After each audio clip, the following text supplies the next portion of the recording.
हमारे देश में एक विचित्र माहौल पैदा हुआ है। लोग हमारे ग्रंथों में दोष निकालने पे तुले हैं।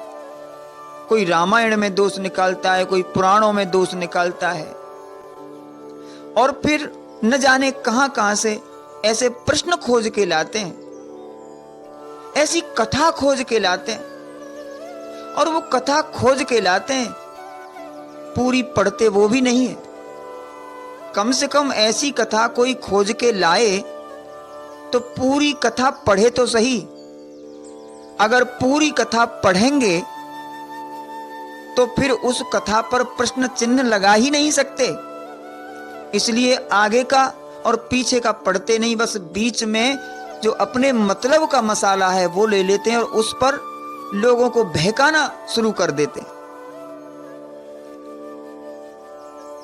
अरे जो निम्न श्रेणी का जो प्राणी है इस पृथ्वी का, जिनको शूद्र हम कहते हैं, बोले शूद्र को पूजा करने का अधिकार नहीं दिया गया, शूद्र को तपस्या करने का अधिकार नहीं दिया गया।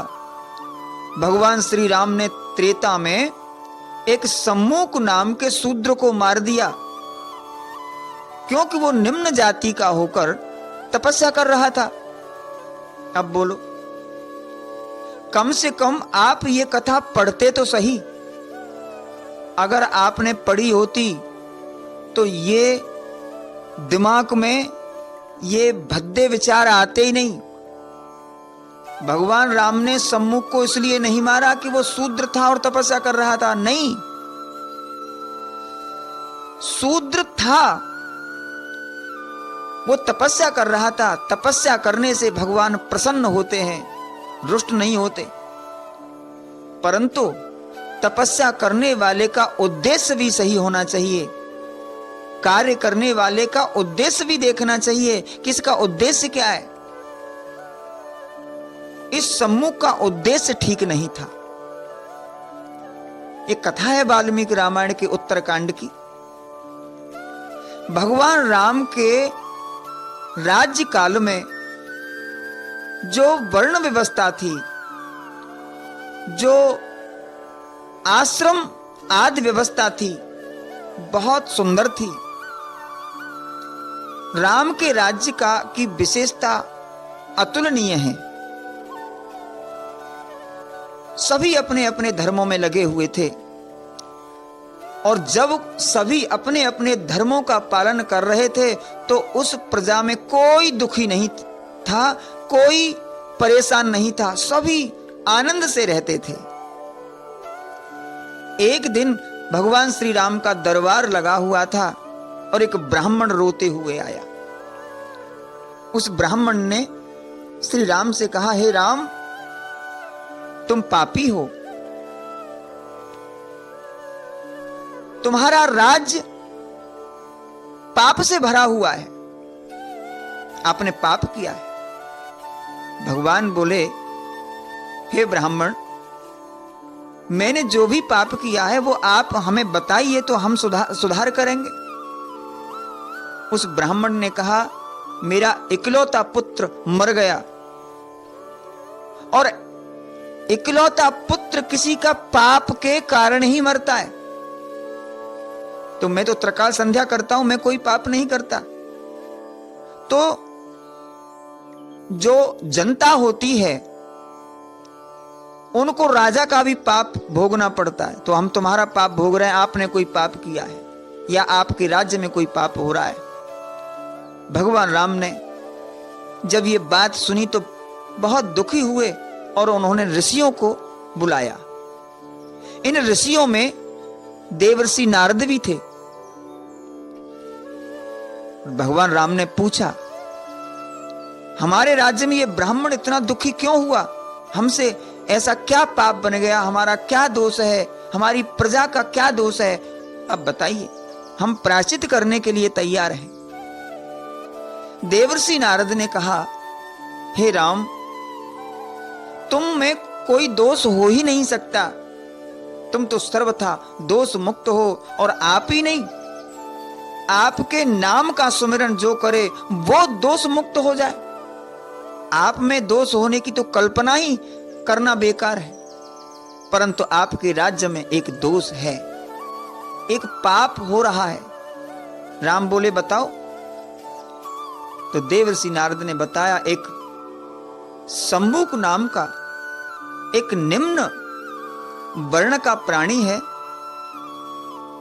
पुरुष है, वो तपस्या कर रहा है, यही पाप है। भगवान बोले ये तपस्या करना तो पाप नहीं होता, आप ये क्या कह रहे हैं? देवर्षि नारद बोले तपस्या करना पाप नहीं, परंतु इतनी कठिन घोर तपस्या नहीं करनी चाहिए, और घोर तपस्या करे भी तो ठीक उद्देश्य के लिए करे, अच्छे उद्देश्य के लिए करे। उसका उद्देश्य ठीक नहीं है। उसका उद्देश्य है कि सशरीर स्वर्ग जाएगा, इसलिए देवता परेशान है, और देव जब परेशान होते हैं तो राज्य में ऐसी घटनाएं होती हैं। भगवान श्री राम ने धनुष बाण उठाए और सम्मुख के पास में गए, और सम्मुख के पास में जाकर श्री राम ने देखा कि सम्मुख एक वृक्ष पर उल्टा लटका हुआ था। भगवान श्री राम ने पूछा, आप कौन हैं महाशय? सम्मुख ने कहा, महाराज मैं आपसे मिथ्या तो नहीं बोलूंगा, मेरा नाम सम्मुख है, मैं शूद्र वर्ण से आता हूं और तपस्या कर रहा हूं। भगवान बोले तपस्या करना तो अच्छी बात है, परंतु इतनी कठिन तपस्या करके आप चाहते क्या हो? सम्मुख ने कहा, भगवान मैं सशरीर स्वर्ग जाना चाहता हूं। भगवान राम बोले स्वर्ग सशरीर तो कोई नहीं जा सकता, इस मृत्यु लोक का प्राणी सशरीर स्वर्ग नहीं जा सकता, ये जिद तुम्हारी ठीक नहीं है। विश्वामित्र ने प्रतिज्ञा कर ली, मैं त्रिशंकु को सशरीर स्वर्ग भेजूंगा, परंतु विश्वामित्र भी असफल हो गए। तो तुम कैसे जा सकते हो स्वर्ग में? तो ये शरीर छोड़ के ही जाना पड़ेगा। सम्मुख बोले अगर नहीं जा पाया तो इन देवताओं की जो वरदान देने की जो बात है वो झूठी हो जाएगी। मैं तपस्या करते करते मर जाऊंगा, लेकिन इसको छोड़ूंगा नहीं, या तो सशरीर स्वर्ग जाऊंगा या फिर प्राण त्याग दूंगा। भगवान राम ने बहुत समझाने का प्रयत्न किया, परंतु सम्मुख नहीं माना। अंत में भगवान श्री राम ने धनुष पर बाण चढ़ाया और सम्मुख को मार दिया। इतनी सी बात थी। कोई बालक यदि जिद करे किसी वस्तु की और वो वस्तु माता पिता उसे प्राप्त न कर सके, उसे प्राप्त न करा सके, तो क्या करेंगे? वो रो रहा है तो उसको और मारेंगे, धमकाएंगे। यही राम ने किया। असंभव बात के लिए वो जिद कर रहा था, दंड दिया, और इस पर लोगों ने तूल पकड़ लिया, न आगे बढ़ा न पीछे बढ़ा।